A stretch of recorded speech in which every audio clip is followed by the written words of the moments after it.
So guys हम लोग बात करेंगे आज पाइथन में इनहेरिटेंस की। पाइथन एक हमारी ऑब्जेक्ट ओरिएंटेड प्रोग्रामिंग लैंग्वेज है जो कि हमारी पाइथन हमारे इनहेरिटेंस को सपोर्ट करती है। सो इनहेरिटेंस की हमें ज़रूरत क्यों पड़ती है, एक बार देखते हैं एग्जाम्पल के थ्रू। तो सपोज कीजिए हमारे पास ये क्लास ए है, ठीक है। एक क्लास ए और क्लास बी है। क्लास ए में हमारे दो फीचर्स है, F1 F2, और क्लास बी में हमारे दो फीचर्स है, F3 और F4। अब मैं चाहता हूँ जो क्लास बी है, ये जो हमारी ए के जो ये हमारे दो फीचर्स है इनको भी यूज़ करें, ठीक है। तो इस कंडीशन में हमारी इनहेरिटेंस सपोर्ट होती है, ठीक है। अब ये क्या करती है, हमारी बी क्लास ने, इनको नेम कर देते हो, ये होगी हमारी ए क्लास और ये होगी हमारी बी क्लास। सो बी क्लास हम जब ए को इनहेरिट करते हैं तो क्या करती है, वो दोनों फंक्शन इनको यूज़ करेगी। फंक्शन वन भी, सॉरी फीचर्स वन भी, फीचर्स टू भी, क्लास ए के दोनों फीचर्स यूज़ कर लेगी। एक बार हम कोड के थ्रू भी देखते हैं ये कैसे वर्क करता है। हमने क्लास क्रिएट कर दी, क्लास ए,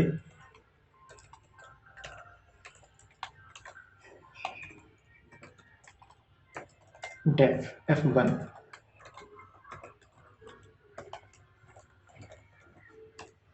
हम लोग प्रिंट करते हैं print function one is working, ठीक है। अब हम इसी को कॉपी पेस्ट कर देते हैं दोबारा, इससे हमारा टाइम बचेगा। ये मैंने क्रिएट कर दिया कोड फंक्शन टू, और इसी के हम कंपैरेटिवली एक और क्लास क्रिएट करते हैं जो हमारी क्लास बी। हम लोग फंक्शन के नेम चेंज कर देते हैं, 3 4 3 और 4, ठीक है। तो सबसे पहले भी अभी तक हम लोग क्या करते थे, क्लास में हम लोगों ने एक क्लास ए का कॉन्सेप्ट कंस्ट्रक्टर बनाया और a डॉट F1 और हमने a डॉट F2 रन करते हैं। ये देखिए फंक्शन टू तो वर्किंग कर रहा है, ठीक है। अब सेम हम लोग ने एक बी का भी क्रिएट करा,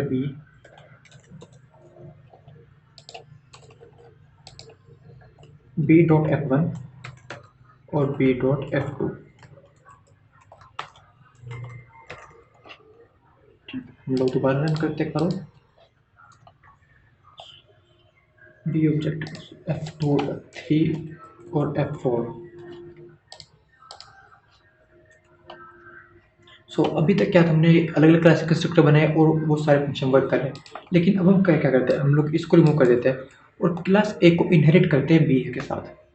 सो बी के लिए जब हम किसी क्लास को इनहेरिट करते हैं तो जो हमारा उसका कंस्ट्रक्टर होता है, मतलब जहाँ पैरामीटर पास करते हैं वहाँ पे हम लोग उस क्लास का नाम लिखते हैं। अब क्या करते हैं हम लोग, class b dot F1 b dot F2। अभी हमने देखा जब पहले हमने फंक्शन बी कंस्ट्रक्टर के थ्रू फंक्शन कॉल किया था तो उसने हमको एरर दे देता।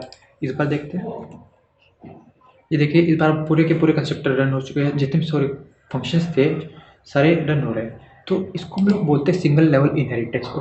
पाइथन दो लेवल तरह की और लेवल वो इनहेरिटेंस सपोर्ट करता है, एक होती है हमारी मल्टी लेवल इनहेरिटेंस और एक होती है हमारी multiple inheritance. Multi level inheritance में क्या होता है, मल्टी लेवल इनहेरिटेंस में हम लोग एक क्लास और क्रिएट करेंगे, class C def F4 F5, एक ही फंक्शन ले लेते हैं हम लोग। सेल्फ टाइम वेस्ट न करते हुए इसी को कॉपी करते हैं और लिखते हैं फंक्शन 5 इज वर्किंग। अब हमने क्या करा, हमने जो क्लास सी थी हमने क्लास सी में बी को इनहेरिट कर दिया। अब देखना यहाँ पे कॉन्सेप्ट कैसा था, हम लोग इसके थ्रू समझते हैं।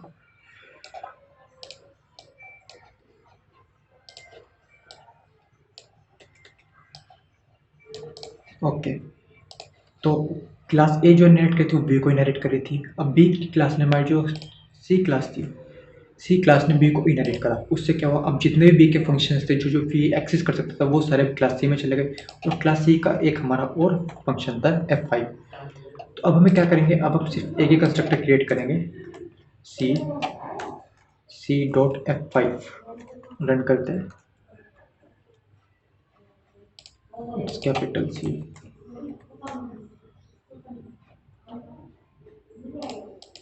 बी। ओके, तो पूरे के पूरे 5 के 5 फंक्शन हमारे रन हो गए। ये होता है मल्टी लेवल इनहेरिटेंस। और एक और बार होता है मल्टीपल इनहेरिटेंस। मल्टीपल इनहेरिटेंस में क्या होता है, जो ये हमारा अभी जो क्लास एक बी थी वो ए को इनहेरिट करी थी, लेकिन अब हमारा क्या होगा, अब जो क्लास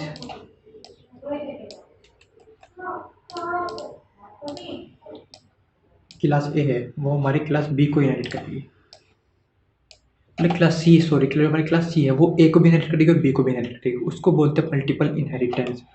अब हमारा जो ये फंक्शन 1 और फंक्शन 2 भी एक्सेस नहीं कर सकता,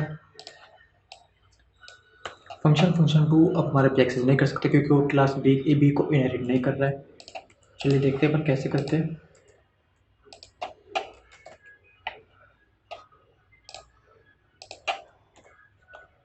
ये देखिए ये तो हमारा रन हो गया, लेकिन हम लोग क्या करते हैं एक बी का कंस्ट्रक्टर क्रिएट करते हैं और a dot f2 create call करते हैं। तो इसने हमको दे दे कि b object has no attribute, थोड़ा यहाँ पे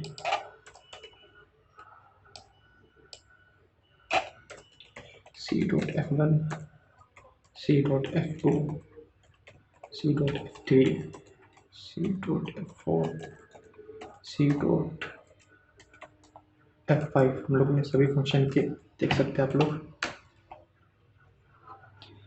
a object has not defined,